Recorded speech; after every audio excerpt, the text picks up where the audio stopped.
dreams didn't go that far at that point. What do you think is your team's secret sauce? What do you think is what is within your connective tissue as a 53-man roster and then an organization as a whole with you atop the coaching flow chart? We believe our competitive advantage is like our synergy. We like to use the term 12 as one, but we really think that like our edge is our team and how strong of a team we are. And you said connective tissue, like that really resonates with, I feel like, how our team operates every day. And I think if we didn't have that, we wouldn't be having this conversation right now. And how did you sit down with Sam Darnold to start when you finally got him on the dotted line? Because I'd love to revisit that now that you're getting set to coach him in a Super Bowl. It was really just, hey, go be you, bro. That's why you're here. It's why we wanted you here. We expect you to be Sam Darnold. Go be the best version of Sam Darnold. Go be decisive. Go rip it. He's literally done that every day, and it's been a pleasure to be his coach. And your defense falling out the way that it does, walk me through, if you don't mind, how they are personifying your culture. Yeah, this might be a little counterintuitive, but it's really not like my personality is our defense. It's their personality. Our coaches have created a great environment where they can go be them. They want to play defense a certain way here in Seattle, and we've held that standard every day. Is it true in your meeting room you've got a spear or a totem where you're placing the helmets of the teams that you're beating one by one on top of each other? That might exist, yeah. And what would it mean for you to take a Patriot helmet and put that there in a Super Bowl win in the home of the San Francisco 49ers, Coach? Honestly, Rich, I haven't really thought about big picture of it. Frankly, I mean, it's the whole situation is surreal. You know, obviously it'd be awesome for our city and the 12s, our players. I'm just trying to get ready for the game, you know, and get our guys ready to go. But man, it would be an honor. There's a lot of parallels between these two teams, and it's going to be a great game. We've got a great opponent. But I think who plays their brand of ball best will end up winning. Oh, Coach McDonald's going to be relying on the elite defense in the NFL, certainly when it comes to points per game allowed. You give up 17 in this one, you got a great opportunity to go and win. Time for a minute, make a plan presented by Diageo. All right, when I think about this Patriots team attacking the Seahawks defense, it's not easy to navigate. Rams were able to do it a couple times this season, but call a spade here. This Patriots offense is not what Los Angeles brings to the table. No, it's not, and it hasn't been that way in the postseason. But as Steve talked about, the weather certainly helps them. But I'm going to say, look, I believe Mike Vrabel, he talked to Andy Reid and he talked to Bill Belichick leading up to the preparations for this week. And I think they're going to play a ball-control game where they attack with the short passing game, maybe some empty formations like Tom Brady used to famously do when they played against vaunted defenses against the run, and look for the running game later in the attack. To me, this is about Mike Vrabel trying to get this game into the fourth quarter, not about winning the game early. Let's see if we can get into the fourth quarter and make it a 15-minute game. Conservative approach, sprinkle it out, see if they can just wear the Seahawks down so they can win with the flurry late. That is how they've traditionally won all their Super Bowls. I think the same blueprint is on tap today. You know, it'll be interesting, too, because for Rashid Shaheed, what he did against the San Francisco 49ers, I think kind of sunk San Francisco's plan. If they had that same kind of mindset coming in, that was a tidal wave early. And we've seen this from Seattle. Like, they get a big lead late. It's just like, yo, we're good the rest of the way. Rely on that defense. And, you know, obviously hand the ball off, and ball control is what we've typically seen from them. Yeah, I mean, that's how they get down. And so, like, the one thing that you can control, it's much easier to slow the game down than to speed it up. They want to play at a snail's pace. They want to make Sam Darnold and this Seahawks team feel the pressure being in a tight game. Remember, throughout the postseason, they've been mollywopping, BTA, belt to booty on everyone they've played. Now you want to make them get into a dogfight and see how they handle the pressure. The one thing that we've seen from the Patriots, they handle close games very, very well. You always are good for one of those. I mean, just saying. You got this game and like lights on, like Jay-Z going into the booth. You just got to spit it out. I could see you in Brooklyn with Biggie, just sort of like freestyle. Maybe I'm more of a rapping. T.I. guy, though. I'm more of a T.I. guy. You know, we're back. The South is back. Yeah.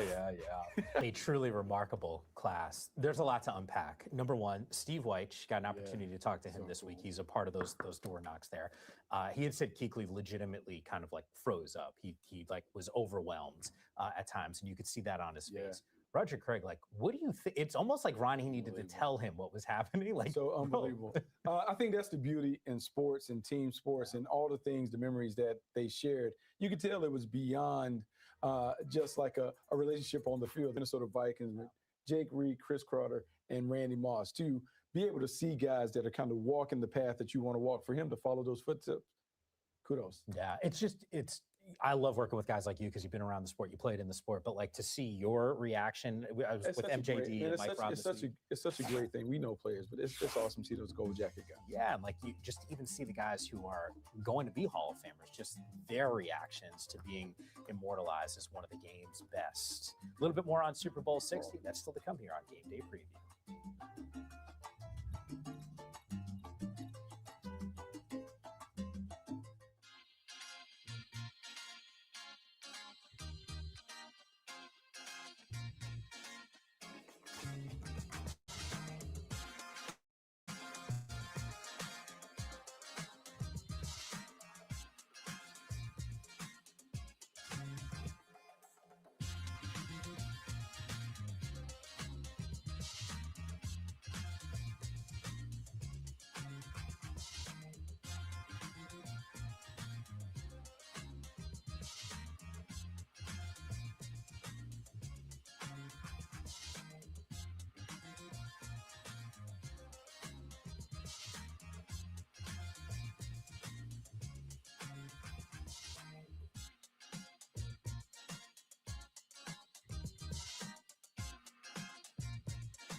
Back here on Game Day Preview, along with Bucky Brooks, Mike Yam with you, Offensive Player of the Year. There's an argument that JSN is truly the best wide receiver in the NFL. We'll talk more about his skill set in just a moment. But Seattle Star spoke with one of our Hall of Famers, Kurt Warner. All right, Jackson, I want to take you back to the offseason. Geno, DK get traded, Tyler leaves. What were your initial thoughts when all of that went down? Honestly, even before that all went down, I had told Coach Mike McDonald, I want to come back and, be the best. So that whole offseason, just preparing to really take it to the next level. It really didn't have to do anything with, who's staying or leaving. And honestly, I think it felt good just to start from ground zero with a bunch of new guys, the second-year head coach, and really build our culture. So you guys go out and sign Sam, who had been a bit of a journeyman, although coming off a great year last year in Minnesota. What's impressed you the most about Sam this season? He's a gunslinger. He wants to get the ball to his guys. Him staying level-headed and really he takes a lot of the blame, actually. A lot of stuff, we don't execute on our end. if it's the O-line, running back, and he's just a tremendous leader, and he protects our brand of football and protects his guys, and that's something that everyone can appreciate in this building. If you were writing a scouting report on Jackson Smith and Jigba for the New England Patriots, what would it say? It would say an elite route runner, finds the open space and zones, dangerous in man coverage. It would say, a little bit of yak, got some yak ability. So, make sure you tackle them and stuff like that. What's the most memorable Super Bowl performance you remember for a wide receiver? From a wide receiver, I remember Tony Toe Tap back in the day, Santonio Holmes. Yeah, I know. I remember that one. Trust me. I remember it really, really well. Are you sure it was toes tap or just a toe tap? Yeah. I remember watching you guys. That's really the first, time I really remember, enjoying the Super Bowl and realizing, how incredible it is, an event it is. I know you've played the Super Bowl in your mind and probably your front yard a million times. Many people think that the NFL is scripted. So I'm going to make you the script writer for Super Bowl 60. I want you to write the final football scene of Super Bowl.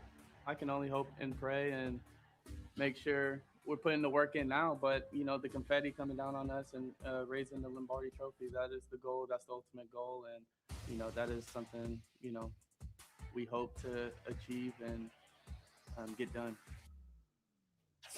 JSN is a tough task for any player on the defensive side. Christian Gonzalez, though, has been nothing short of spectacular so far this season. It's great that he is healthy, well thought of when he was coming out of school. Buck, I spent a lot of time with you. One of the things that you taught me as I'm on the sidelines and we're watching different players as we're getting ready for the draft, wide receivers specifically, like the late break with their hands, sort of like a little bit of a tell.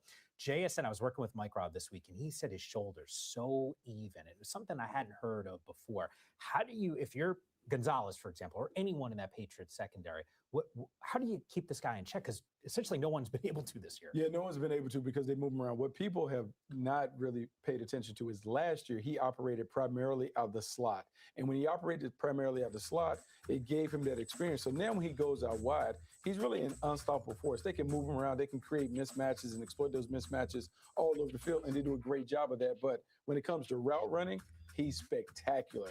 And because he's put the time in with Cooper Kupp, who is also a spectacular route runner, no tails, he doesn't give you any hint on what's coming. And because Sam Darnold has the chemistry and the belief in him, man, the ball's out well before he breaks. They're just on the same page. He's a nightmare to defend. And it really does feel, if you look at JSN and Seattle as a whole, this does feel like a complete football team. All three phases with JSN and Sam Darnold, those explosive plays that we've seen defensively, one of the best in the NFL, and even in special teams as well. But I think about these scoring defenses and typically what happens in the Super Bowl when an offense has had success and what happens when they match up against one of the stellar defenses here. And generally speaking, it's the defenses that are going to be able to reign supreme. But I want to take you through the Seahawks and Patriots. Go position by position here. Who's got the edge? Oh, there's that full screen that I was making reference to here. Okay. Once again, defenses, once again, delivering. It's also pretty nice, too, when you see a bunch of Hall of Famers on a list and a passer rating. Yeah. It's there as well. All right, give me the advantage here. Let's go through the offense. Seahawks, Patriots at quarterback. Who's got that edge? Oh, the Patriots have the edge. Drake May was playing at MVP level. Despite what we've seen in the postseason, Drake May has played stellar ball the entire season. So I'm going to go with Drake May in that conversation. All right, running backs. And I know Seattle's got a little bit of health issue here. But Seattle. Kevin Walker has been a Houdini with the ball in his hands. He's really taken his game up a notch in the postseason. And I just love how he's continuing to play and dominate. They give him the ball a ton. And because they give him the ball so much, it makes the game so much easier for Sam Darnold. Offensive line, I think both of these teams have been pretty stout here, generally speaking. Does one have an advantage? I mean, it's really close because the system allows the Seahawks to operate really well. But let's throw some flowers at the New England Patriots offensive line. They have two rookies starting on the left side, and Jared Wilson and Will Campbell. They are finding a way to get it done. They're going to play their best, and they're going to need to play their best against a dominant defensive line. What about the wide receivers here? Because we've just been highlighting JSN. We haven't even talked about Diggs. No, we haven't talked about Diggs, but right now JSN is on another level. Offensive Player of the Year, you have to do that. You got another guy that was a Triple Crown winner, even though he's no longer that guy. But Cooper Kupp, Rashid Shaheed, I'm going to go with the Seattle Seahawks. This one is all for the 12s.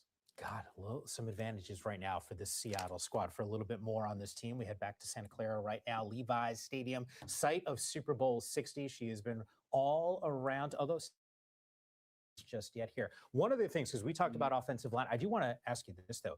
Defensively, both of these defenses and their D-lines have been pretty stout here. I do feel like the lack of blitzing that we've seen from Seattle and yet still able to generate a ton of pressure might give them the advantage in this. Yeah, this is what the Patriots normally do. They don't bring a lot of pressure. They want to kind of play with coverage. They build their team from back to front with a big premium placed on their cornerbacks and their cover guys. All right, I built it up. We might as well get to her. Stacey, let's get to her. Who has just been rolling all week long, covering the Seattle Seahawks. She joins us right now. Stacey, I've worked with you long enough to know that there is so much work that you put in on the backside that no one ever sees here. You got a reporter's notebook that's probably, like a phone book here. What's that story? There we go. You don't mess around for me, Stacey. What's that storyline that either surprised you or maybe didn't get enough love on some of our shows? I would say just in terms of the Seahawks, just how businesslike they actually are. They seem so loose, Mike Yam. But throughout the course of this week, they have been very strategic about trying to keep things normal. Now, coaches and players will talk about that, but Mike McDonald, they embody him, and he is as steady as they come. Imagine listening to Bill Belichick talk in just that even level. That's what Mike brings to the table, and he really has brought some great mottos. Chasing edges is probably my favorite, and all the players have bought into it, both sides of the football, offensively and defensively. Chasing edges simply means, simple as it sounds, constant ways to seek improvement, constant ways to expose the opposition. But every player gave me a different story about how they chase edges. And so they're bringing that level of leadership into a game like this. And then I would just tell you from the perspective of the quarterback, Sam Darnold, how truly much this team believes in him and loves him. He is everything Sam Darnold they wanted and more. If you listen to Mike McDonald, the head coach, all week long talk about Sam Darnold, what you understand is you have the player, you have the talent, you have the ability, you have the teammate, but you also have somebody who's very self-critical, and he has cleaned things up in the playoffs. Sam Darnold has not turned the football over. He's taken the coaching. And in talking to Andrew Janocko, the quarterback's coach, take what the defense gives you and pick and choose when you decide to play hero ball or go through your progressions. They've loved his decision-making, and that's going to be paramount here today against the Patriots. Stacey, Cooper Kupp has been so influential on not only JSN, but it seems like the entire team. Can you speak a little more about his impact on this Seattle's team? I mean, Cooper Kupp will give them dissertations, Bucky, on offenses, opposing defenses, how to play the receiver position. He is a walking encyclopedia when it comes to football. But I thought one interesting thing, as you asked me this, Bucky, that I'll share with you is he's playing alongside Jackson Smith-Njigba, the offensive player of the year. Nobody had more receiving yards. As you both know, and our audience knows, Cooper Kupp has had an illustrious now 8 years in the NFL. But he told me he's learning things from Jackson Smith-Njigba. So while the teacher has given these dissertations, he's also pulling things from his teammates. One of the things that he told me about JSN is you're taught as a route runner to always stay level in your routes. Keep your shoulders up. You don't want those hips to sink, but your hips ultimately sink. Not with JSN. He stays the same level all the time, but his feet are always low to the ground. He compared him to a slalom skier, a la the Olympics are taking place right now, the Winter Olympics. I thought it was a great comparison, a slalom skier for JSN. We'll see if we can run the moguls here today against these Patriots. Stacey, we tend to always focus in on a lot of offensive players. They get a lot of the headlines. This Seattle defense, though, in its entirety, probably, arguably the best in the entire NFL, leading in a lot of statistical categories. Is there one player that we should be keeping an eye out for that could be a real difference maker in this game? I would ultimately say this entire defensive front. Listen, you're talking about a quarterback in Drake May who's been sacked 15 times. We know that number. We've talked about it all week. But they have given up the Patriots substantial pressure all across their line throughout the playoffs. Both bookends have surrendered 4 sacks apiece. And they're going to deal with a defensive front in Seattle that has 5 guys with 40-plus pressures this season. That is spearheaded by Ernest Williams. But this entire group from every level of the defense has star power and playmakers. Lastly, I would just say, Mike, is the secondary. Devin Witherspoon has been absolutely sensational, as has Reek Woolen for these Seahawks. It'll be interesting to see how they handle the likes of Hollins and Stephon Diggs here today and Booty in terms of if they can get pressure up front, how does Drake May get the ball downfield? Those guys feel like they're lockdown type defenders, and they're going to bring that here today at Levi Stadium. Yeah, Stacey, the other day I said this to Bucky about the Seahawks defense at times because they don't blitz a ton. As you watch them, it feels like they truly have an extra man on the defensive side, especially in that secondary. The pursuit is absolutely amazing. This is going to be an uphill battle for this Patriot squad. Stacey, hold on to that notebook there. I think it's going to be a souvenir, okay? It's one for the records. Yeah. One for the records. It is another Super Bowl. You can check it off the list. There's been so many of them. Great job all week long. Stacey made reference to Stephon Diggs. Got an opportunity to hear from the wide receiver. It's coming up next here on Game Day Preview.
Back here on Game Day Preview, we started this show. I asked Bucky, what's the best storyline, the under-radar storyline?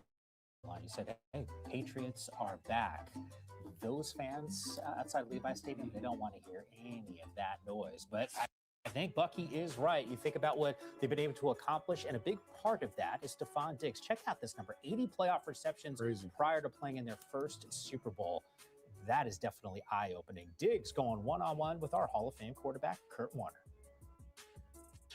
After the clocks hit zeros in the AFC Championship game, you were filled with emotions. Take me into what was going through your mind in that moment.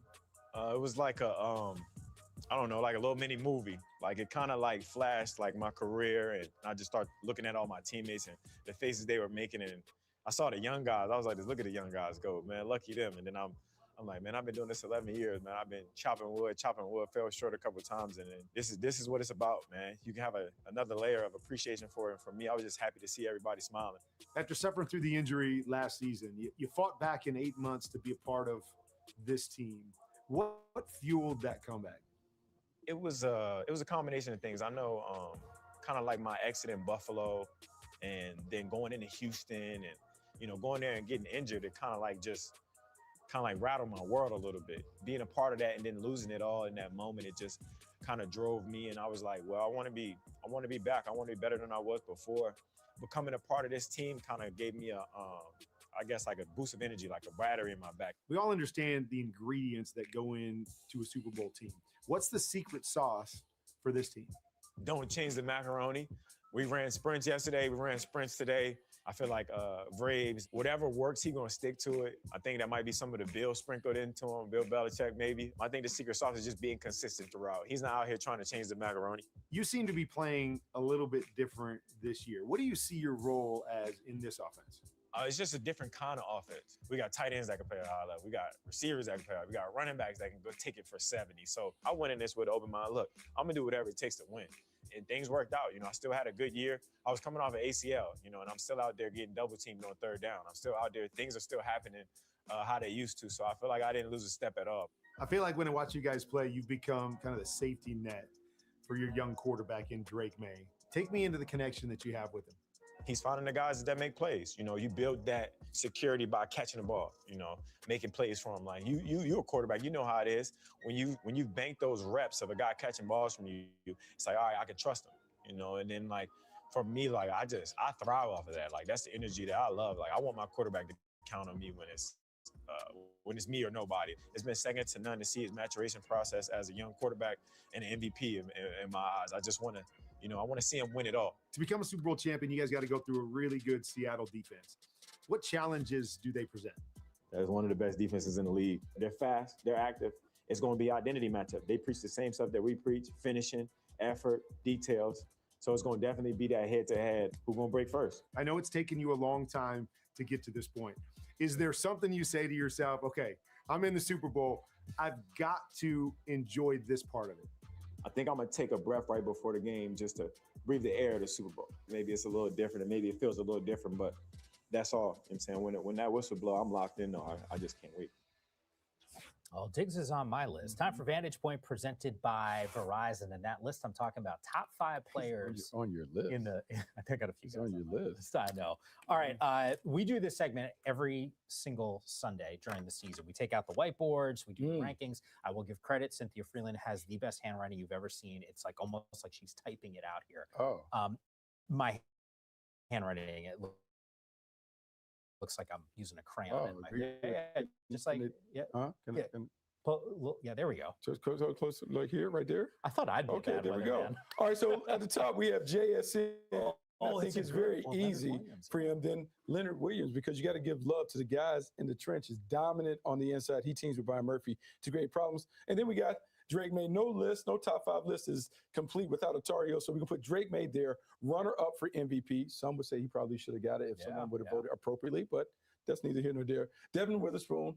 That's not you, though, right? He certainly, I didn't mess that up. And then we have Nick Emenwari. Like, the Seattle Seahawks are loaded. I know this seems like it should be a blowout based on this, but right now, the talent of the Seahawks is overwhelming. Okay, hold on. There was one other.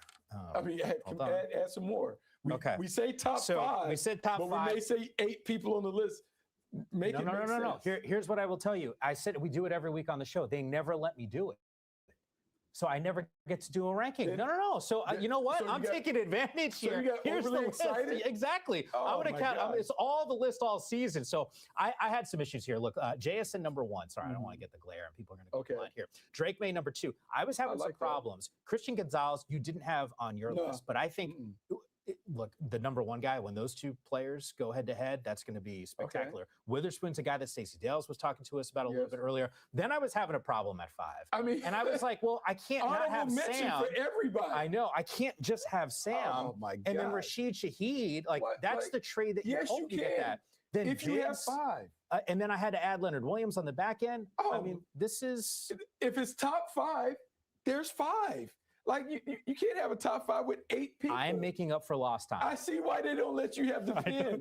You don't follow instructions. I don't follow the rules, but it's okay. If I took a big swing, and that's what matters. And next season, when I start complaining that they don't let me use the whiteboard, Yeah. Claude, who's our producer, is gonna go. This is why, dude. You can't follow instructions. I said 5 players. You had 9 on your whiteboard. All right. I get a little excited here. Fewest points per lap. Remember that Ravens squad?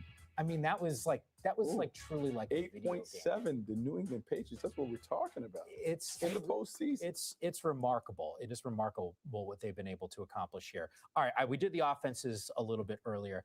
Pass rushers. Who's got the advantage between these two teams? Seattle Seahawks have more guys that can get into the paint. Byron Murphy, Leonard Williams, Eugene Wilson, DeMarcus Lawrence. Like, they are terrific.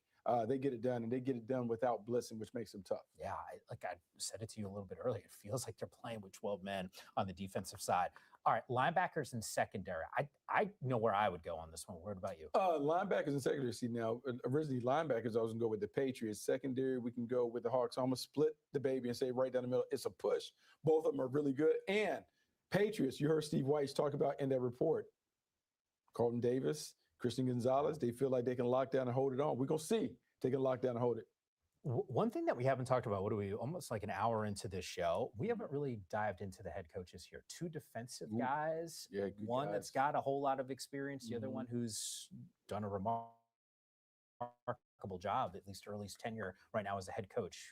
Which way you lean? I'm leaning towards Mike Vrabel, and the reason why, because this guy knows every rule in the rule book. He's going to use it to his advantage. I think about the times when he was with the Tennessee Titans and how he pulled the trick on the master with Bill Belichick. He is always going to have something up his sleeve, and the New England Patriots are terrific at situational football. That comes directly from him and the time they put in it. I love Mike Macdonald and what they built in the Pacific Northwest, but Mike Vrabel right here is one of the gurus when it comes to understanding how to manage the game.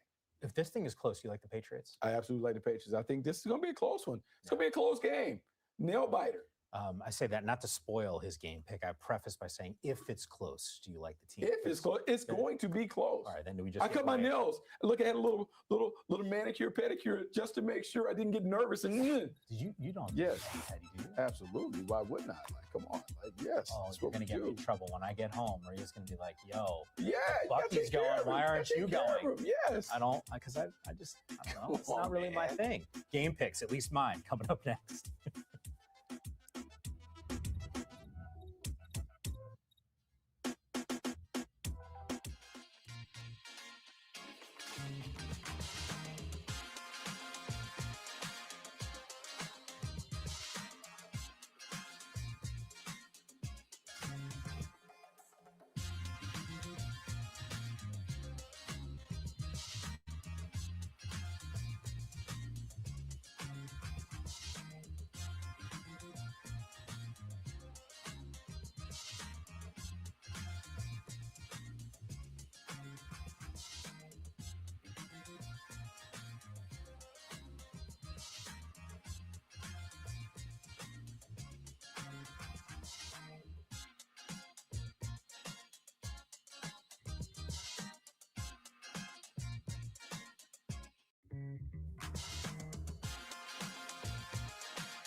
I'm back here on Game Day Preview.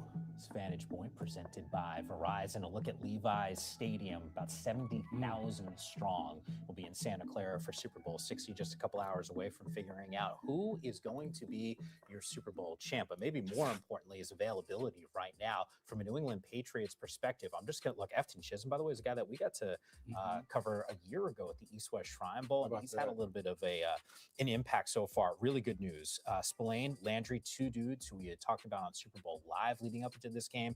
Ankle for Spillane, knee for Landry, not on the injury report. So that is 2 thumbs up from that perspective. And also from a inactive perspective for the Seahawks, it is really nice to see Nick Emanwari's name not on this list. Yeah. There were some concerns about his ankle injury. He kept saying all week long, look, I'm going to be out there. I'm going to be out there. The fact that he is active is positive. We just are a little concerned about how healthy he is, because that does change the complexion of what they like to do. Seattle, that is, schematically. Time for Game Picks presented by Novartis. All right, I kind of spoiled it. I put you on the spot a little bit earlier, but What you mean you kind of? How'd you put? well, I said, hey, you know, if it's close, do you like the Patriots? And you said yes. So then I said, well, I prefaced by saying it's going to be close. You said it is going to be close. So I'm assuming you're going to go with the Patriots. Absolutely, because I've seen this movie before, Yammer. Super Bowl 36. Everyone was talking about the greatest show on turf. There's no way the Patriots can get it done. And lo and behold, little old Tom Brady, Captain America, found a way to get it done. And I think it happens all over again. Everyone has anointed the Seahawks as the champs. And I just see the little engine that could. The New England Patriots finding a way to get it done.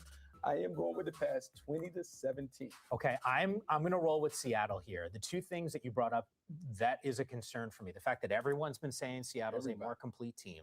And you know when you get to the dance, it's a one-game playoff at this point. You get an off moment here. Like I spent a good stretch of the season feeling like the Rams are the best team in the NFL. We're talking about a botch, return and a muff punt, basically. Maybe we're not even talking about Seattle getting here. It's the margins, those edges that Stacey Dales told us that Mike McDonald preaches to his team. I just look at this roster. When they asked to come up with the top 5, and I gave you 9 guys, I mean, it was mostly just guys on this Seattle squad. I just feel really confident in this team to deliver. Okay, we're going to see. That's why the game is played. We're going to see at some point there'll be a recap where you and I get to talk about our things, and you'll have to justify your pick and why you went against all the little Patriots fans out there. And when I'm right, you're going to have to do the same exact thing. Maybe that's what happened. I think on another show I picked the Seahawks, so I'm covered. Well done. That's, by the way, how Bucky does roll. Game MVP. So you like the Patriots. Do we just say quarterback for you, Drake May? Absolutely. I mean, they always give all these awards to the quarterback, so Drake May's the one. Okay. Sign me up potentially for that. Oof. Would you get on one of those swings, by the way, with the flowers and the whole thing? I don't think it's. I would get on the swings before I get on the stilts. So I would take the swing over the stilts. That I know, because you and I have talked about your workouts. It's about the incline walks at this point and a little bit of yoga. So if you like Drake May, I'll say this. I think there's obviously an opportunity for Sam Darnold to get it. The difference maker on the offensive side for Seattle is JSN. It has to be JSN. But in these games, normally when you think about the Patriots, how they operate, they're going to take away your number one with some kind of double team. Look for Cooper Kupp. Oh, I thought you were look for Cooper Kupp. Remember, in the playoffs, when they needed, when it got down to it, the ball went to Cooper Kupp. Look for him to be a factor. If the Seahawks win, Cooper Kupp's going to have a big hand in it. I'm going to sprinkle in a little Rashid Shaheed equation as well. Can you imagine he gets like a return They're not touchdown? going to kick it to him. But you talk about Rashid. I'm a match you Shaheed, and I'm up with Marcus Jones. Yeah. Everyone's talking about Shaheed like he's the only returner. Marcus Jones routinely puts the ball in the paint. Marcus Jones from the Patriots is a good one too. You know why everyone's talking about Shaheed? Because you blink and he's already down the field. Yeah. He is so fast, so explosive. He won them that game against San Francisco a couple weeks ago. When you trade for a guy like this, he's delivered. You pray and you dream that he has this type of impact. He is delivered. And he has been absolutely spectacular. What's your Super Bowl tradition here? Anything that? Well, I mean, I'm here, so I'm going to go up to the huddle and see what they have up there and see if I can find something. I'm trying not to eat all the snacks that are around. Don't need to gain the extra pounds. Got to go to the doctor again, you know? You know, they had Brussels sprouts up there. Oh, really? I went green. Oh. I did. And maybe that's why I'm also leaning with Seattle here. Super Bowl 60. It's going to be epic. Enjoy it. Appreciate you watching us all season long here on the NFL channel.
Guys, come on, guys.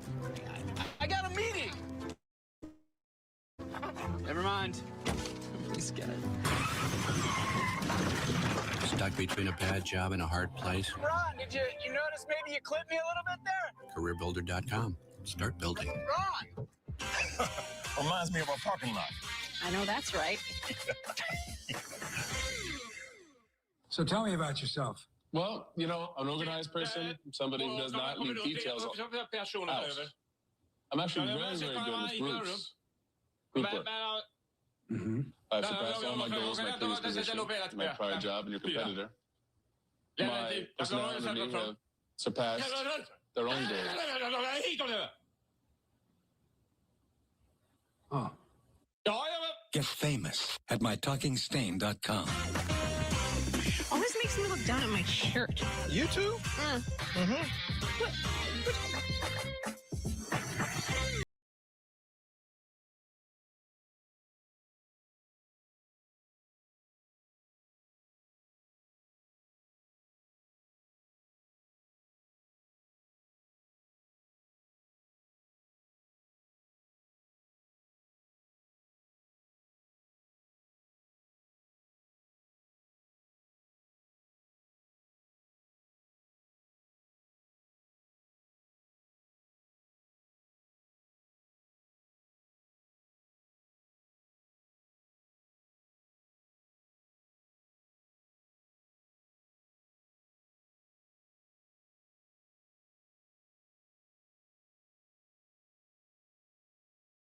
In with someone who's just a ways up the 101 from us here in Santa Clara. At the City by the Bay, good old San Francisco. Our man on the street. Last night at the Grammys, now San Fran. He's killing it. The one and only Kevin Frazier. The Super Bowl party has already started here in San Francisco. I am hanging out at Perry's in the Marina District, and we are going to have so much fun tonight. We have exclusive guests that are stopping by. We also are going to give you a sneak peek at some of the Super Bowl commercials that you are going to see on Sunday and a behind-the-scenes look. There's a lot going on here, and it's going to be fun. All right, thank you, Kev. Oh, and we hear that you have something special for us to help celebrate 50 years of Budweiser Clydesdales appearing in Super Bowl commercials? Nate, I made the pilgrimage to St. Louis, to the home of the Clydesdales, because, of course, they have a new commercial coming out this Sunday. It is unbelievable. I can't wait for you to see this. Okay, Kev, we see you. You're having a blast. Can't wait to see it. Oh, yeah. We'll definitely have more of Kevin in San Francisco. We are looking forward to it. And when we come back, you can look forward to our continuation of our countdown. And your chance to pick our next inductee into the Super Bowl Commercials Hall of Fame. All coming up right here on Super Bowl's greatest commercials. Known for pursuing your passions, no one wants to be known for cancer, but a treatment can be. Keytruda is an immunotherapy known to treat cancer. FDA approved for 18 types of cancer. One of those cancers is early-stage non-small cell lung cancer. Keytruda may be used with certain chemotherapies before surgery when you have early-stage lung cancer, which can be removed by surgery, and then continued alone after surgery to help prevent your lung cancer from coming back. Keytruda can cause your immune system to attack healthy parts of your body during or after treatment. This may be severe and lead to death. See your doctor right away if you have cough, shortness of breath, chest pain, diarrhea, severe stomach pain, nausea or vomiting, headache, eye problems, irregular heartbeat, extreme tiredness, constipation, dizziness or fainting, changes in appetite, thirst or urine, confusion, memory problems, persistent or severe muscle pain or weakness, muscle cramps, fever, rash, itching or flushing. There may be other side effects. Tell your doctor about all medical conditions, including immune or nervous system problems, such as Crohn's, ulcerative colitis, lupus, or myasthenia gravis, or Guillain-Barré syndrome, an organ, tissue, or stem cell transplant, or receive chest radiation. Keytruda can harm your unborn baby. See all the types of cancer Keytruda is known for at Keytruda.com and ask your doctor if Keytruda could be right for you. It's true, Keytruda. The NFL has taken huge strides to ensure player safety by creating the digital athlete, an AI injury prediction tool powered by AWS that captures real-time data for every player and runs millions of simulations, allowing teams to identify when players are at the highest risk for injury and informing rule changes that protect players. making the game safer for those at the heart of it. That's the future of player health and safety. Everyone has a ritual. That small thing to keep us focused. A habit we never skip. To clear our minds and elevate our performance. What do you do to keep your head in the game? To drown out the self-doubt and support your mental health. Maybe you surround yourself with positivity. Or you need to center yourself. Because being your best isn't just about taking care of your body. It's about taking care of your mind and mental health.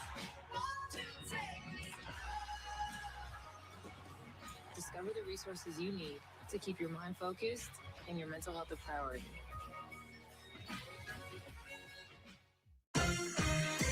At Levi Stadium this Sunday, the Seahawks and the Patriots square off to battle for the NFL's highest prize. But tonight, we've got the whole place to ourselves for the 25th annual Super Bowl's greatest commercials. Man, I still cannot wrap my head around the fact that this is our 25th year. I mean, it's crazy. Yeah. So crazy that I did a little digging on where you were 25 years ago. Not too far from here, right? Oh, yeah.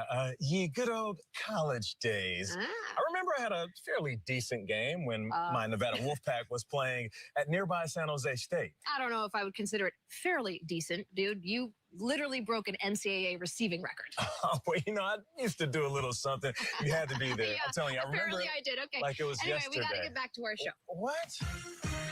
I had the whole story Yes, to Chef. tell. Okay, you're right. We are counting down to this year's top 10 Hall of Fame finalists. And when we land on our final two, you at home, that's right, you at home, you get to decide. So let's pick it up at number 8, Danny. A FedEx Classic from 2006 that delivers laughs and a big surprise.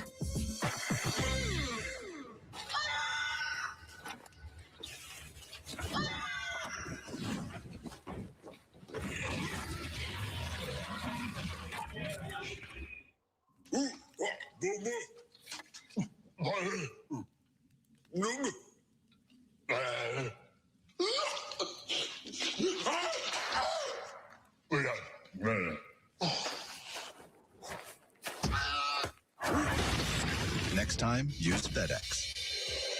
Dang, he's flat out of a job now. Talk about crushing a guy's spirit. That's a knee slapper. Another advertiser that used an ordinary place for extraordinary hilarity and made it into Hall of Fame contention at the number 7 slot. A classic from way back in 1998, starring Sean Hayes and Allie Landry.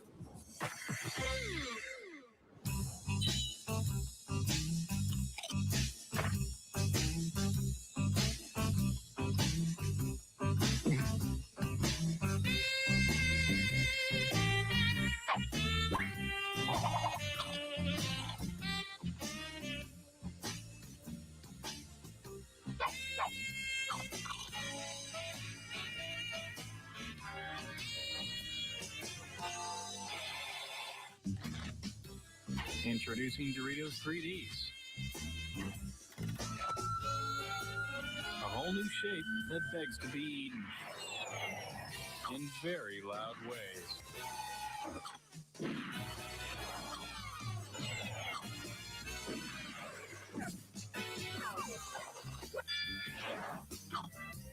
Hi, Chihuahua. Doritos 3D snacks. Look out, they're coming soon.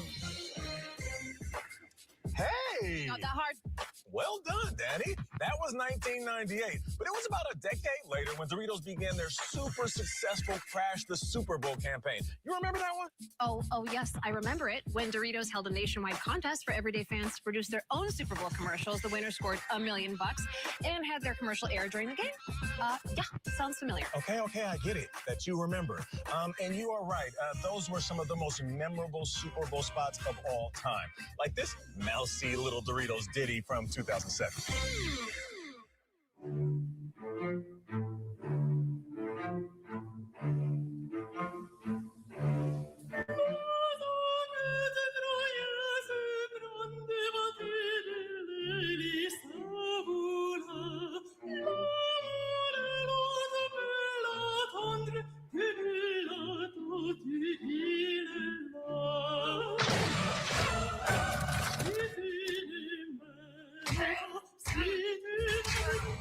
saying goes, the bigger the mouse. The bigger the beatdown? Here's a 2011 Doritos spot that Danny thinks is fun. You okay? I get it. It's a weird one. It's a weird one. Hey, are you gonna finish those? Sorry, they're already gone. No, they're not. You left the best part. No, I'm pretty sure they're. Cheese. Hello, Doritos.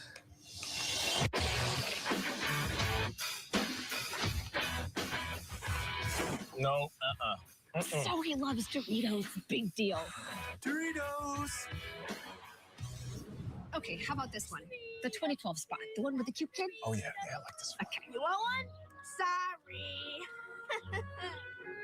Too bad you're down there. Oh, I love beer. Smells so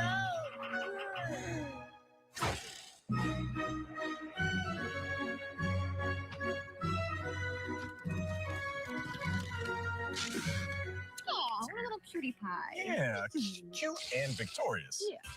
And this one is from 2014 about time travel. Hey, Mr. Smith. Want to try out my time machine? It runs on Doritos. Sure. So now what? Gotta put the whole bag in. Okay. Yes. It's really working, Jimmy. This is the greatest moment of my life. Get out of my yard. Jimmy? You're so old. You see what I'm saying? Doritos are not messing around when it comes to fire Super Bowl contenders. Not one little bit. And you know who else isn't messing around? Let me guess. Our boy Kevin Frazier, right? Hey, yo, KF, holla back. What's cracking, baby? We're here at Perry's in San Francisco, and you can't have a Hall of Fame show without a Hall of Famer. And look who's here. The one, the only, the man, the myth, the legend of San Francisco Treat, Jerry Rice. It's great to be here, man. So nice to meet you. Good. Again. Again. Okay. And again. And again. Jerry, as a man who's been in a few Super Bowl commercials, what does it take to make a great Super Bowl commercial? I think just be you. That's the most important thing. And, you know, I love having a great time. I like the interaction, all of that. And for some reason, it always works out in my favor that way. Okay, the Super Bowl is in your adopted home. What does it mean to have the Super Bowl here in San Francisco? The beautiful city of San Francisco. Yeah. I'm hoping to witness a fantastic Super Bowl because, you know, you got the Patriots, then you also you have the Seahawks. Yeah. I'm expecting a good game. People are going to get a chance to just hang out here in San Francisco. All right, I'm also hearing a rumor, and you look like you're ready to play. I'm hearing a rumor that you're returning to the field. What's going on? I'm the head coach for the NFC. Oh, Steve Young is the head coach for the AFC. Uh-huh. I am going to kick his butt. Wait, that's your guy. He's just going down. I don't care. I don't care. He's on the opposite side right now. Okay. We got to go down. I got my game face on right now. I'm ready to go. I see it. I'm ready to go. It feels personal. Yeah. It feels personal. It does. Listen, Jerry, we appreciate you stopping by so much. Always good to see you hanging out, and I'm telling you, you can still play. Yeah, man, we look just alike, man. We could be twins. Maybe. Don't I wish? Listen, Jerry, always the best. Nate, Danny, we're here with Jerry Rice. The GOAT, the greatest of all time right here. This is the greatest receiver in the history of the game. Oh, man, that was cool. And Kevin got to hang out with Jerry Rice. Danny, I love you, but it's Jerry Rice. Danny Rua. I said I love you. That's all I wanted you to say. Okay. And after this short break, we get to keep hanging out with our viewers whom we love, bringing them even more awesome entries in our Hall of Fame countdown. Yep, as we continue to see who will be the next inductee into the Super Bowl Commercial Hall of Fame.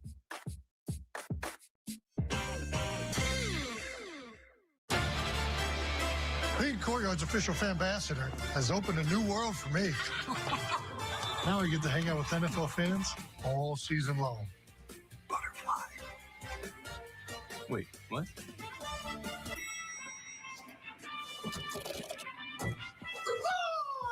Yeah. See you on game day.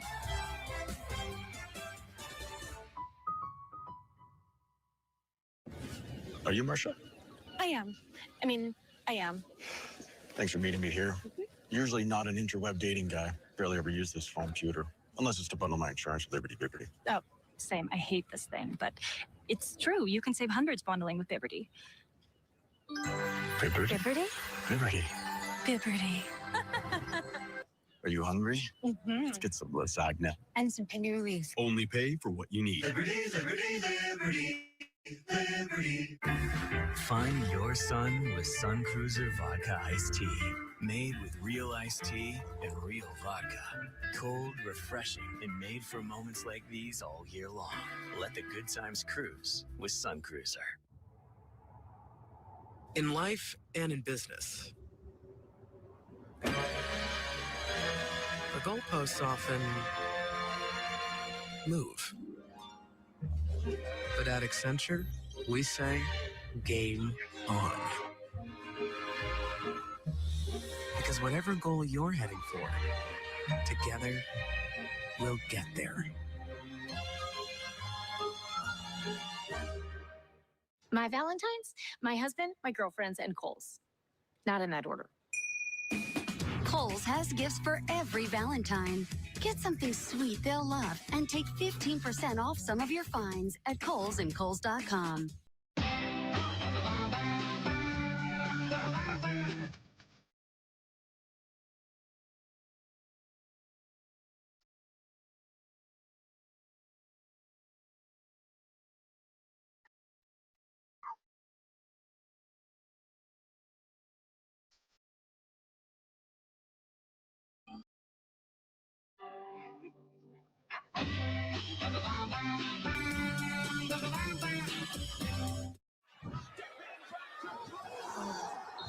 Is that a fumble or a first down?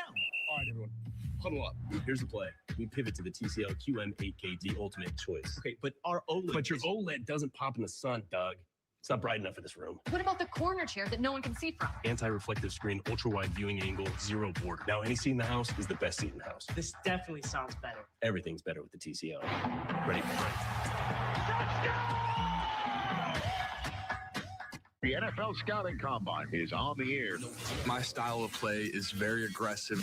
I get after that quarterback. Hutchinson got it. I'm a downhill runner. I'm able to see the defense and take it to the house. Taylor explodes. Taylor's into the open field. I'm a backyard football player. I ain't no joke. It's JSF. You can count on me to make plays. Are you kidding me? It's time to get serious, and this is where it all begins. Now is the answer. I ain't no joke. It was 10 years ago when the Bay Area last hosted the Super Bowl. And back then, running a commercial during the game would cost you about $4.5 million. But on Sunday, we are talking about a cool $8 million. So you better believe Sunday's commercials will definitely be amazing and worth every penny. Wow. 8 million smackaroos. That's a lot of new purses. And suits. Okay. Sorry, no, yeah, back to our Hall of Fame countdown. Coming in at number 6, an all-time favorite featuring a very popular little actor just being himself. From 2008, E-Trade's Burping Baby Trader. Wow, say that 3 times fast. Burping Baby Trader, Burping Baby Trader, Burping Baby Trader. Didn't do it twice. Nope. A lot of people are like, aren't you too young to invest in the markets? And, A, don't worry about it. I just look young. I mean, you don't know how old I am. And B, I use E-Trade, so check it. Click. I just bought stock. You just saw me buy stock. No big deal. I mean, if I can do it, you can do it. Whoa. It's so easy. There are 1,000 new accounts a day at E-Trade. Oh, he's such a cutie, little cutie but there's a... Yeah, he's cute for sure, but up to a certain point, absolutely. Yeah. All right, galloping into our number 5 position in our Hall of Fame countdown. From 2004, a Budweiser classic proving no matter where you start, it's how you end up that counts. Since I was born, I dreamed of being a Budweiser Clydesdale. Only problem is, I was born a donkey.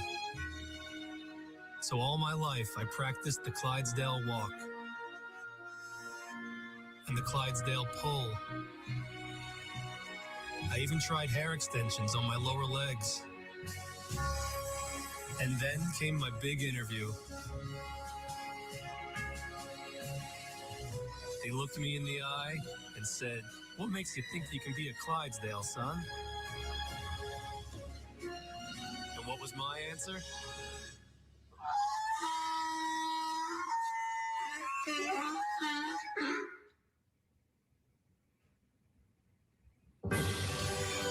I must have said something right.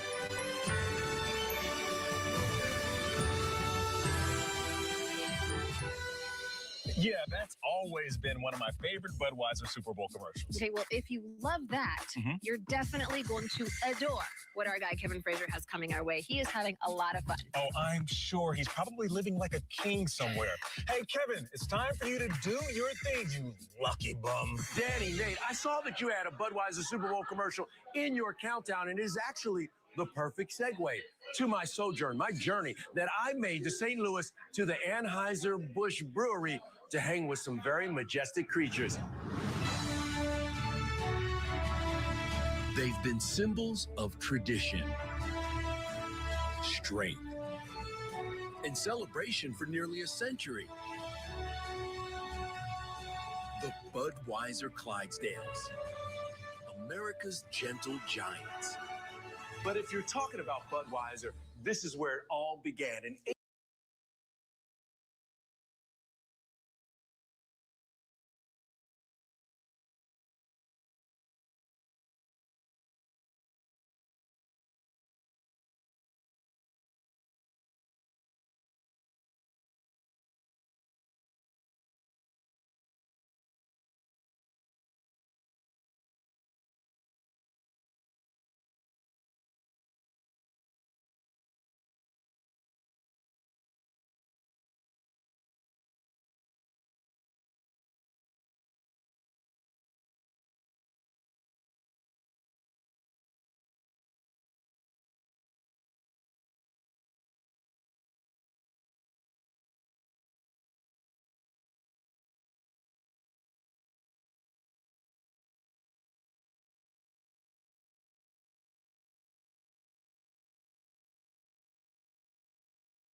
Rock and roll, dude. Nirvana, Nevermind was my first.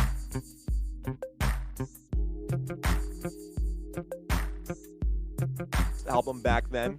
What's the secret song? The secret song, the secret sauce? Let's see, my grandson's favorite band. I'm a fan of both. Yeah, man. So Agent Perry, thank you for getting me back on that. Agent Perry saying, thanks for answering. Yeah, man, I want both teams to win. And I know that that's not possible. So I will be happy with either outcome. If the Patriots win, congratulations to Drake May. He would officially become the youngest quarterback in NFL history to win a Super Bowl. He currently is the second youngest quarterback. He's currently the second youngest quarterback to even be in a Super Bowl. But if he wins it today, he would be the youngest quarterback in NFL history to win the Super Bowl. So that would be really, really cool. But it would also be very, very cool for Sam Darnold against all the adversity that he's had to overcome early in his career to be able to get here. I mean, he was in the same draft class as Baker Mayfield, Josh Allen, Lamar Jackson, you know what I'm saying? And he made it to the Super Bowl before anybody else in that draft class. So Darnold has been playing well. I like it. Let's see who wins. Okay, Travion Henderson leads this team in rushing yards and rushing touchdowns for the regular season. That is not the case for the postseason. We'll bring up the postseason numbers later. Stephon Diggs, regular season, over 1,000 receiving yards. Hunter Henry leads the team in receiving touchdowns. I expect both of these guys to get plenty of targets.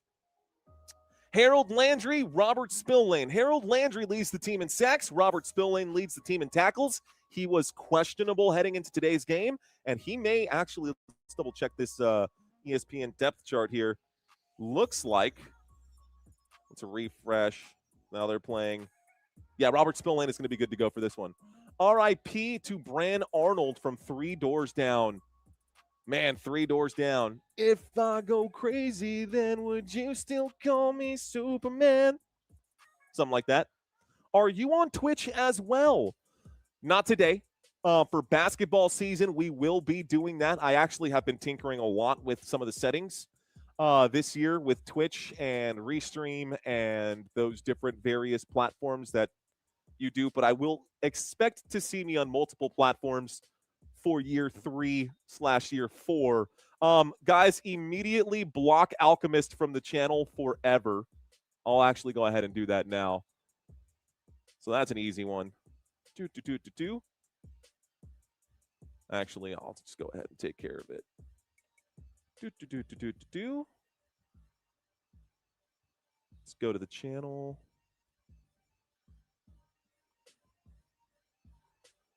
Did someone take care of that already? Did I miss that? Did I miss that already? Analytics. I think we did. I think someone blocked them. Yeah? We good? All right. Awesome. Thank you, Robert Zamora. Cool. So that was easy. Man, this is what I love about social media, is that people think that they can. What did he say? Says Josh. Well, if you didn't see it, it's probably better that you didn't. If you didn't see it, it's probably better that you didn't. Okay, so Let's actually update this. I read chats, guys. I don't respond to every chat that I see because we're busy. I'm busy on my side, but I do read these chats. 3:30 start time in Santa Clara, says Radioactive Apple. That is true. You missed nothing good, says Dustin Gamboa. No, that was actually Jason who said that. Some are slipping through, says Steve. I agree, Steve. You know, I think Steve might actually get a wrench here too, man. Steve is always in this chat here as well. I think that might be someone else who earns the wrench there. Okay, we'll bring that up later. I'm going to step away. Blue Vulcan saying, hey, dude, from Idaho. What's up, man? Welcome in. I got distracted by the chat, so please excuse me. Those of you who are checking in right now, for the 5,500 or 6,000 of you who are watching this live stream right now, guys, this is meant to be a great place for us to hang out. This is going to be a crazy game because it is the Super Bowl, and the crazies will come out of the woodwork. Hopefully our mods are here to make sure that this stays clean, and I appreciate you guys so much. Joe Linux, thank you very much, dude. I appreciate you. We need more wrenches. Big Brothers, says Uncompromised One. I guess they would be shields now at this point. We got it, says Courtney. Thank you. Thank you, Courtney. Okay, so I digress. Jalen Hawkins leads this team in interceptions, and Andy Borregales has not had a chance to kick too many field goals this year. He has actually attempted less field goals than the Seahawks have actually successfully made, and he has a lower field goal percentage in those with 84.4%. We'll see how this game ends up. The weather is supposed to be beautiful here in Santa Clara. It's 70 degrees, 65 degrees, but with the sun, it feels like 70. So it's perfect football weather. I don't think you can ask for a better game. Okay, let's take a look at the actual depth charts and the projected starters for today. And let's also go to both regular and postseason numbers. So, Sam Darnold, Kenneth Walker. These are your guys in the engine room. Sam Darnold, 4,000 passing yards. Kenneth Walker, 1,000 rushing yards. Jackson Smith in Jigba with 1,793 receiving yards. He led the NFL in receiving yards for the 2025 campaign. Cooper Kupp will also be out there as a starter, as well as Rashid Shaheed. A.J. Barner will end up being your big tight end on the side there. And your offensive line from left to right starts with Charles Cross at left tackle. Left guard, Gray Zabel. At center, Jalen Sundell. At right guard, Anthony Bradford. And at right tackle, Abraham Lucas. This will make up your Seattle Seahawks offense. Taking a look at the defensive side of things. On the defensive side for Seattle, DeMarcus Lawrence going to be your left defensive end. Byron Murphy, your left defensive tackle. Your right defensive tackle is actually Leonard Williams, and your right defensive end is Derek Hall. This makes up the front four in this 4-3 defense. Weak side linebacker Uchenna Nwosu taking over for Boya Mafe. Not going to be the starting weak side linebacker, at least according to the ESPN depth charts. We look at middle linebacker. We talked about Ernest Jones during this pregame already. Leads the team in both tackles and interceptions. And then we look at the strong side linebacker, Drake Thomas. This makes the front seven for Seattle's defense a nasty front seven, if I do say so. But it doesn't just stop there, man. Devin Witherspoon on one side, Josh Joby on the other for your two corners. Julian Love as your strong safety, and your free safety, Kobe Bryant. Matter of fact, I actually think Kobe Bryant is your strong safety and Julian Love is the free safety. These are going to be your starters today. Cool, tight. Uh-oh. What button did I hit now? 3, 2. Okay, that's good. How about the coaching? Last piece right here is the coaching. Mike McDonald, second year as the head coach for the Seattle Seahawks. Playoff wins, just 2. They missed the postseason last year, even though they had a winning record. I think it was one of 2 teams that had a winning record that missed the postseason last year. And they were on the outside looking in. This time they are in. This time they are doing what they have been expected to do, and that's go pretty far. Give me 1 second. I heard something in my headphones, which means we had a super come in. Mary is a first down member now, and we got Fast Black, also a first down member now. Looks like Roy Williams dropped a super sticker here as well. Appreciate you guys. Thanks for checking in, y'all. Thanks for all you do, says Puck Sinwa. What's up, Puck Sin? Puck Sinwa. What's up, dude? How are you? How are you today, Puck Sinwa? My prediction is, here's another one. My prediction is Seahawks by 10. Woo! Seahawks by 10, huh? Okay. All right. So it is pregame right now. It is pregame right now. Kickoff is scheduled for 15 minutes. I'm going to say this one more time here as well, guys. Look, I, just like you, am very eager to get this game started. But there's only one game on today, and chances are, even though the game is scheduled to start at 5:30, we are probably going to get a delayed kickoff time. I wouldn't be surprised if the network decided to push this back 10, 15 minutes to run all of those beautiful Super Bowl ads that, you know, is kind of just expected in this level of game, a game of this high profile. Power Animals, no, I am not. We'll be doing something else during those breaks. However, if I see something that attracts my eye, I will describe it for you.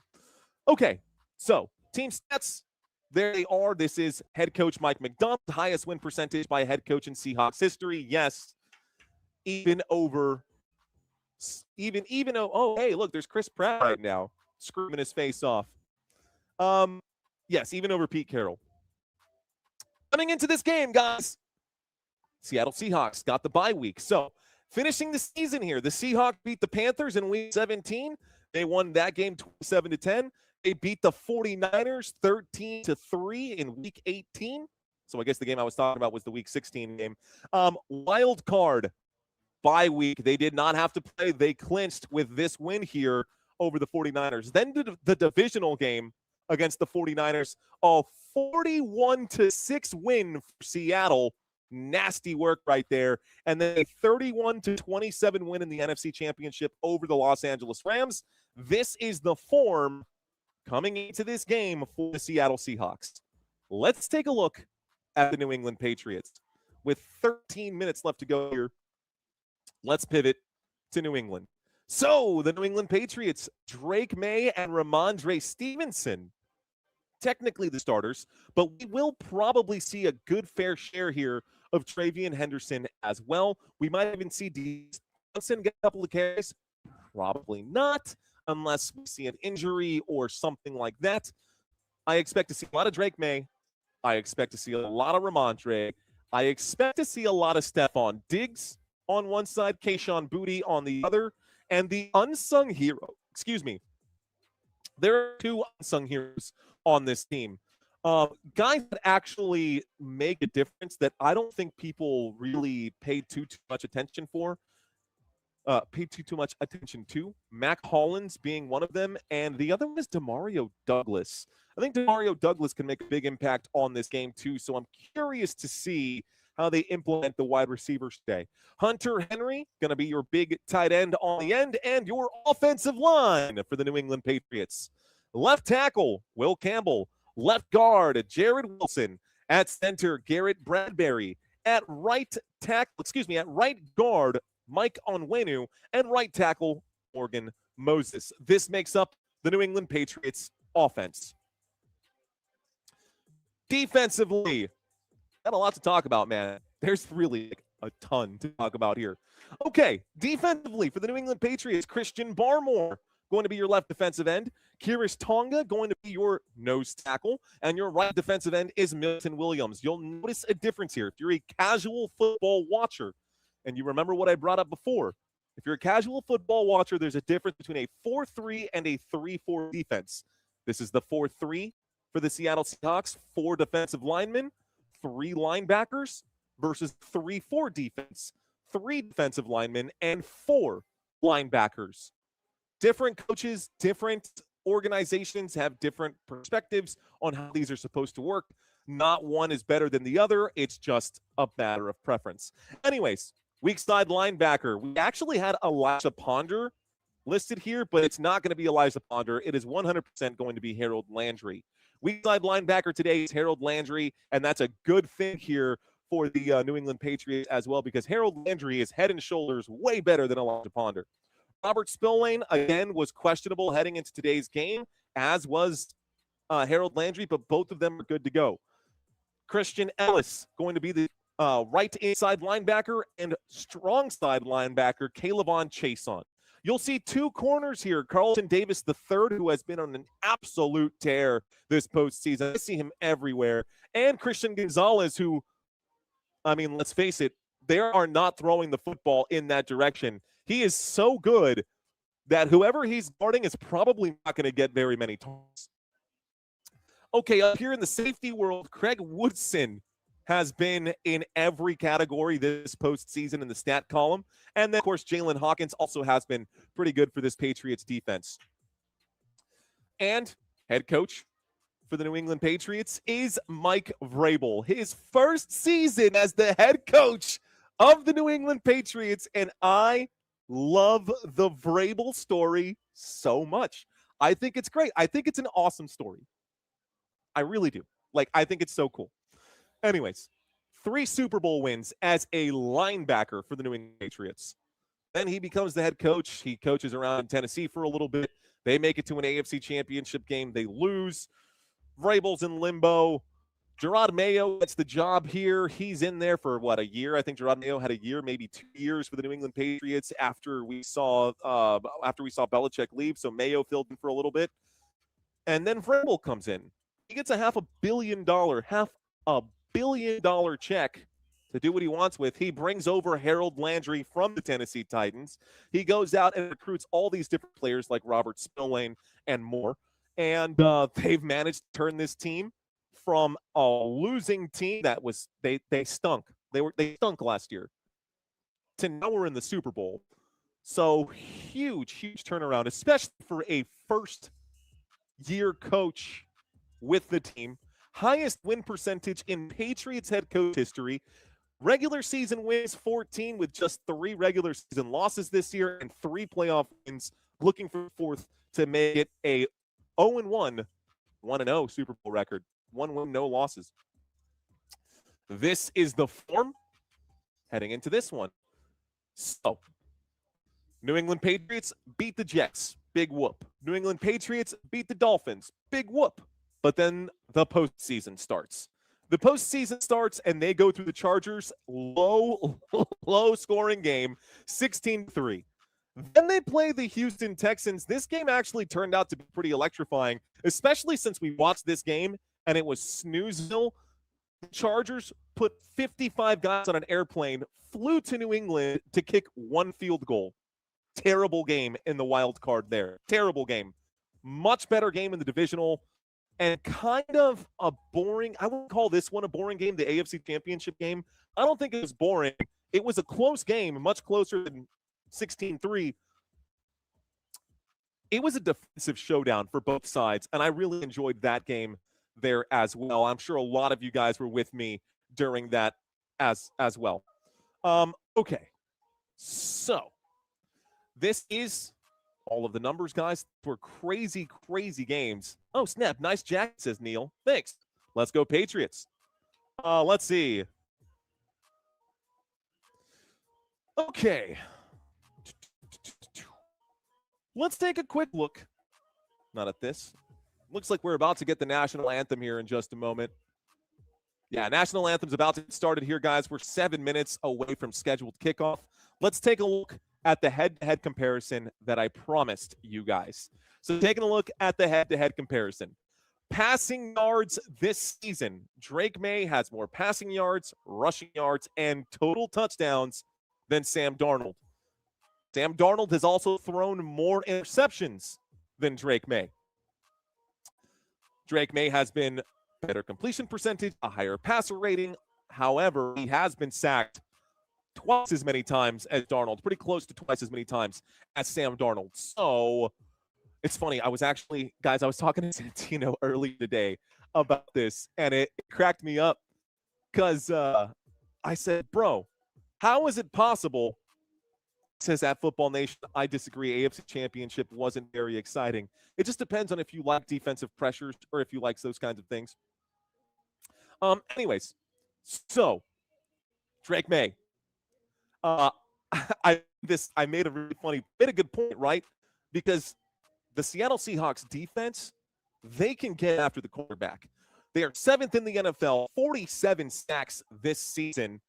And a lot of the pundits are saying, yeah, Drake May has been sacked 5 times in every postseason game so far, this, that, and the other. And I said that to Santino, and he goes, bro, all that. At Vistaprint, we print signs so people can see your brand up close. But we also print signs so that people can see your business here. It doesn't matter how many times you sack Drake May.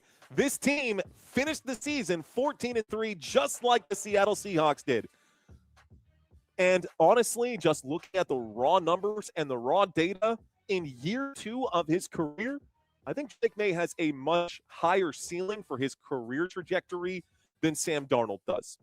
But before I move on to the defense statistics, let's take a look at what this looks like. Quarterback comparison for the postseason here. Okay, now, Darnold, 2 games played. Drake May, 3 games played. In the 2 games played, Sam Darnold managed to throw 4 total touchdowns. Drake May in 3 games managed to throw 5. Drake May has thrown 5 interceptions in the postseason. He's got 533 total yards this postseason. Sam Darnold with 470. Completion percentage. Darnold has the higher completion percentage. Drake May bagged 15 times over those 3 games that earlier was a real stat. And Darnold has actually been playing better with the smaller sample size. The difference here between Sam Darnold and Drake May in yardage is 63 yards, and that's 1 whole extra game on top of it. So at least during the postseason, Sam Darnold has been the better of the 2 quarterbacks when it matters. Can he do that again today? Okay, let's go back and take a look at the defensive comparison between these 2 teams. Defensive comparison, Seattle Seahawks, yards allowed per game compared to the New England Patriots yards allowed per game. 285, 295. 10 yards of a difference, negligible. It is too close to call defensively as far as yards allowed per game. We look at rushing yards allowed per game, 91 to 101. And yeah, that might be a 10% difference, but I'm not tripping over 10 rushing yards. We're also looking right now at, and technically speaking, these can't really be tied at 9th. Passing yards allowed per game, I would put Seattle Seahawks at 10th, 193.9. Patriots, 193.5. Honestly, the exact same thing here as well. This is where we find the separation. Turnovers forced and sacks. Turnovers forced. The Seahawks, during the regular season, were able to force 25 turnovers, which was good for 6th in the NFL. Meanwhile, the New England Patriots only able to force 19. And then we look at the stat category here. The sack category here. Looks like a super chat coming in from Tuna Unit. What up, Tuna? How you doing, Tuna Unit? Thanks for checking in. Okay. ¿Qué pasa, mi amigo Tony G? ¿Qué onda, mi gente? Yes, the national anthem is currently on. Banner yet wave is being said right now. Land of the free and the home of the brave will be coming up here momentarily, and then the national anthem will be over. We should get our coin toss. Has not happened yet, so that's what I'm saying.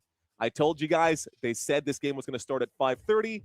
It's probably going to start at 5:45, so no rush here on my side. Here's the defensive comparison for the postseason. The New England Patriots have been the better team.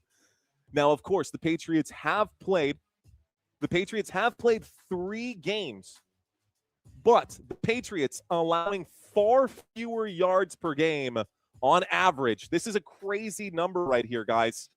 Again, the competitors that they played, the Chargers, the Texans, and the Broncos. Chargers, Texans, and Broncos, the Patriots only gave up 200 yards per game. And that is crazy, dude. Those are pretty wild numbers. Rushing yards allowed 71, passing yards allowed 183, turnovers forced 8 of them, and sacks forced 12. 12 bags. Some of you guys, I promise you, you're sleeping on the Patriots. I promise you, a lot of you guys are sleeping on the Patriots. This should be a wild ride, man. So those are the defensive numbers there. Ario, you're looking sharp today, says EEG. What's up, man? Who's going to win, asks Austin. Well, looks like you guys 63% have leaned with the Seattle Seahawks, which means 37% are going with the Patriots.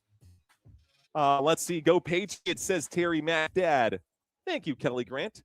Didn't expect either team to get here, says Greg Williams. Okay, fair enough. Word, Tobias. Consistency is key, says love the suit. Thank you, my friend. Hey, all Super Bowl Sunday. It is Super Bowl Sunday, country. Let's go. Okay, Coco's in the house. What up, Coco? Are we going to see the game here, says Donish Laser.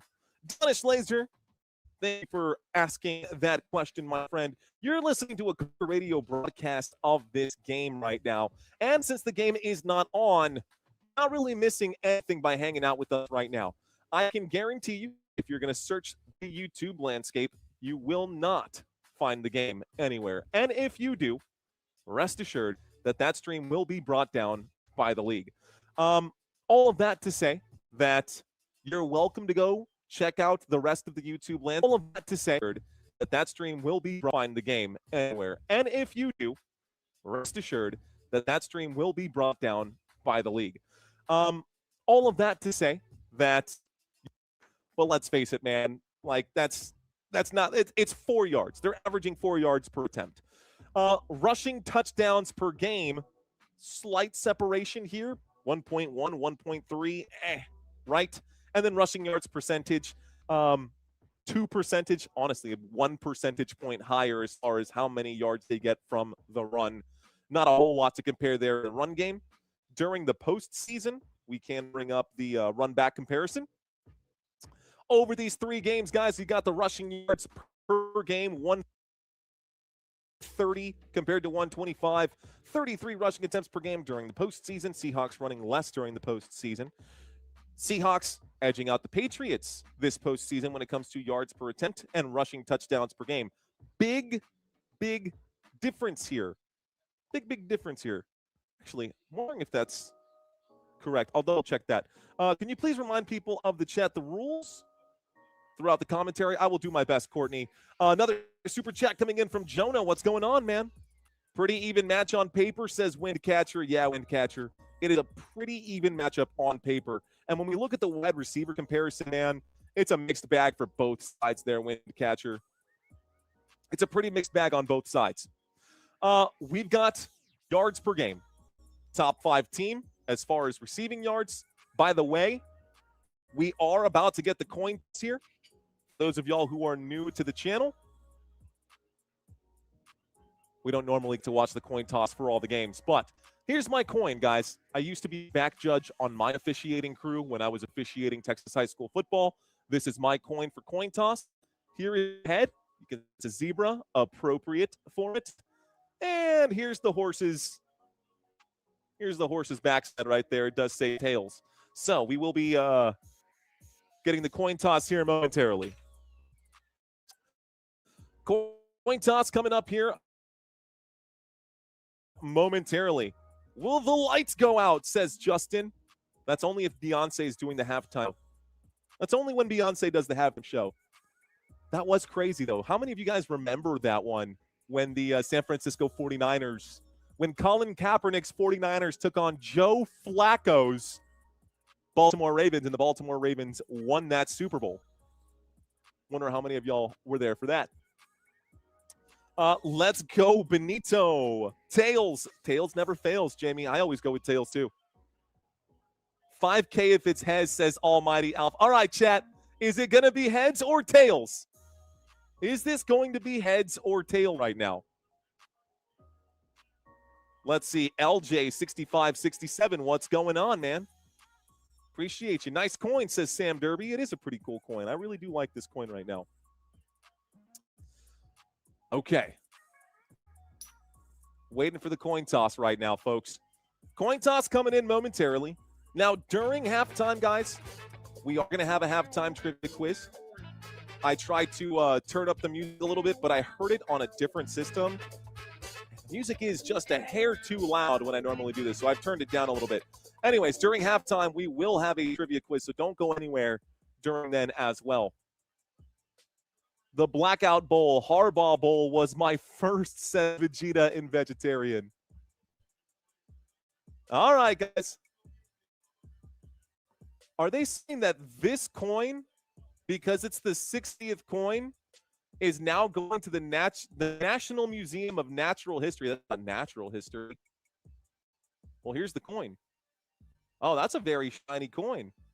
Sean Smith is your white hat for this game. He is showing heads and tails. We are getting the big coin toss now. It is 5:35 p.m. Central Standard Time. Congratulations, gentlemen, for getting here. It is Super Bowl 60, folks.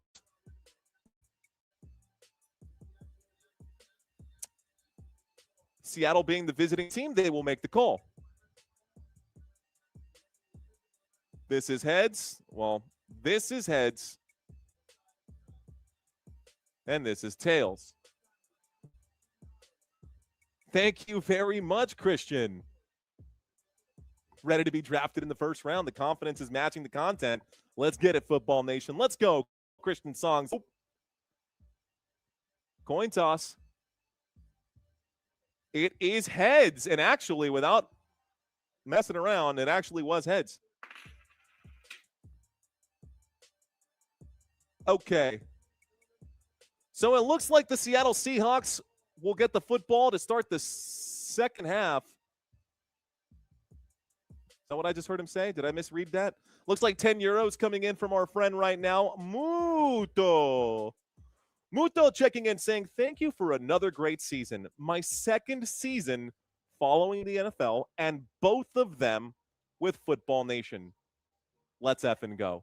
Let's effing go, my friend. Let's go, bro. I love it. I love it. By the way, in case you guys are wondering why we say let's effing go on this channel, in case you did not notice, there's a giant Football Nation, FN Sports. Get it? Let's FN go, Football Nation. Yeah? Cool? Yeah? You got it. You got it. You got it. Anyways, okay. So I'll be watching halftime show, America First. Go Pats. Let's see. Clever. Let's go. Family Channel, says Mel B. It is. I won 5K on heads. You did, dude. Let's go, Almighty Alpha. Well done. Well done. Okay. So, now that we have that situated, if what I said was correct, we should have Patriots with possession. We're going to see that here in just a moment. For those who are new to this channel, we are going to get stats and information coming in right now. Lots of data. We'll have data over here on the right-hand side for you, and I will have not one, but two drive charts down below. So we'll have two different ways for you guys to visualize where the football is throughout this live stream. I've also got the score above my head that I actually manage, and I run the scoreboard. So whenever we see a penalty, you will see the flag icon come up. And if it's under review, we will see the review icon come up. Depending on who the penalty is on, it could be on the Seahawks, it could be on the Patriots, and of course, there are a slew of different penalties that we can go through. I will do my very best to make sure that all of this is up to par. Not only that, but we will also be able to show the field goal attempts if we have field goals going one way or the other. You can see that as indicated right under the name of the New England Patriots. We'll be running the quarters right now: third quarter, fourth quarter, overtime, second overtime, third overtime if needed, fourth quarter if needed, whatever that might be, right? We'll run the timeouts, et cetera, et cetera. I think you guys get the picture. When we score a touchdown, you will hear something akin to maybe this. There are a lot of different touchdown sounds that I use. It's gonna get hype in here. Hope hopefully we get to hear this quite a bit. Sam Pike says, I'm blind, so I don't see anything. Sam, you are my target audience, sir, so I will do my best to make sure that I paint a verbal picture that you can imagine on your side. By the way, thanks for bringing that into perspective there. I appreciate you. So, whatever your reason is for watching this game, guys, whether you have access to the game or not, maybe you don't have access to this game. Maybe you have a visual impairment. Maybe you've got qualms with your play callers right now. Whatever it is, maybe you just like guys in ties. I'm here for you, man. Let's effing go. So I was wrong when I mentioned the kickoff here. Not a great start. The New England Patriots are kicking off, and the Seattle Seahawks are going to start with possession. So the Patriots will get the football to start the second half. Ladies and gentlemen, it's game on. There is the kickoff to get this thing started. This is going to go through the end zone, and we are going to start this game with a touchback. It will be 1st and 10 at the Seattle 35-yard line. Seattle Seahawks take over here. Here comes Sam Darnold and the Hawks. Seattle Seahawks in the huddle right now. 15 minutes on the clock. We're going to refresh our board here until we get our live action. Looks like ESPN is on top of things right now. ESPN chart normally live before the CBS drive chart. But 1st and 10 from the 35. 1st and 10 from the 35. Sam Darnold under center. The snap comes in, and it's a handoff to the left-hand side. Kenneth Walker goes to the left, gets to the 40, gets to the 45, goes out of bounds, and the opening play for Seattle is a 1st down. Seahawks moves the football to the 46, 45, 46-yard line. It's 1st down, Seattle. So 1st and 10 from the Seattle 46. Sam Darnold in his 8th season. Remember, guys, he was drafted 3rd overall in the 2018 draft. Here is our secondary drive chart coming up right now. I got a 1st and 10 from the 45 and a handoff to Kenneth Walker. Walker gets back to the line of scrimmage, gains nothing here, and it brings up a 2nd down. So a 2nd down and 10. Get my clock up to par here. 2nd down and 10 with 14 minutes and 10 seconds left to go. The 2nd down will happen from the 45-yard line. You can see the numbers here on the right-hand side. Kenneth Walker with 2 carries. First carry was good for 10. Second carry, good for nothing. Shotgun formation. Motion to the bottom of the screen from Jackson Smith and Jigba.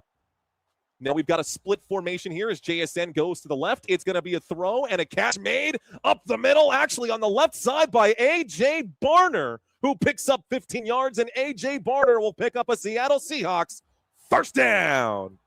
1st down for Seattle and A.J. Barner. See if I can't scroll this over just a little bit, just a hair. By the way, guys, I know a lot of y'all may be wanting to interact with me here today. During game action, I try not to read the chats, guys, so please do not take offense. By the way, big play out here for 23 yards. Cooper Kupp makes a big grab. So a throw to the left-hand side, and we find ourselves inside the red zone. Cooper Kupp makes a grab on the left-hand side. And it's 1st and 10 at the New England 17-yard line. Stop tinkering with this stuff. 1st and 10. Darnold takes the snap from the 17. Looks right, looks left, runs out of time. Airs this one out of the end zone. Incomplete pass. JSN, the intended receiver. It's 2nd down and 10, 12 minutes and 51 seconds. We are inside the red zone. So the incomplete pass will stop the clock. 12 minutes and 51 seconds left to go. It is 2nd down and 10 at the New England 17-yard line. And I did mention that Cooper Kupp was going to get some big chunk plays today. He got one earlier. Darnold is 2 for 3 on this drive, 38 yards. Motion from Cooper Kupp. Lined up on the left hash, Seattle with possession in the Patriots red zone. Handoff to Walker. Walker up the middle, picks up 2 yards, gets to the solid white line there. Moves the football from the 7 17 to about the 15 here. It's 3rd down and 8, maybe 3rd down and 7.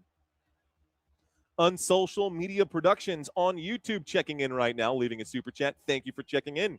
Unsocial Media Productions on YouTube. So 12 minutes and 20 seconds. Break. We line up. Sam Darnold inside the red zone on 3rd down and 7. From the Patriots 14-yard line in a shotgun formation. Darnold takes it. The blitz coming in. It's a 6-man rush. Darnold under pressure. Got to get rid of it. Looking for Rashid Shaheed. The pass is incomplete.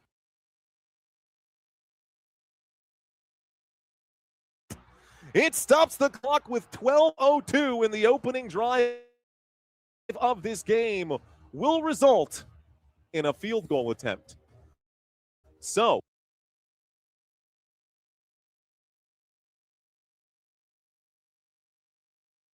from the 14-yard line,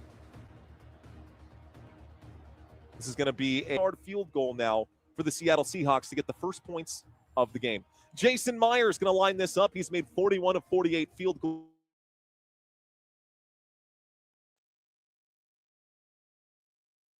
season. A field goal percentage of 85%. It's actually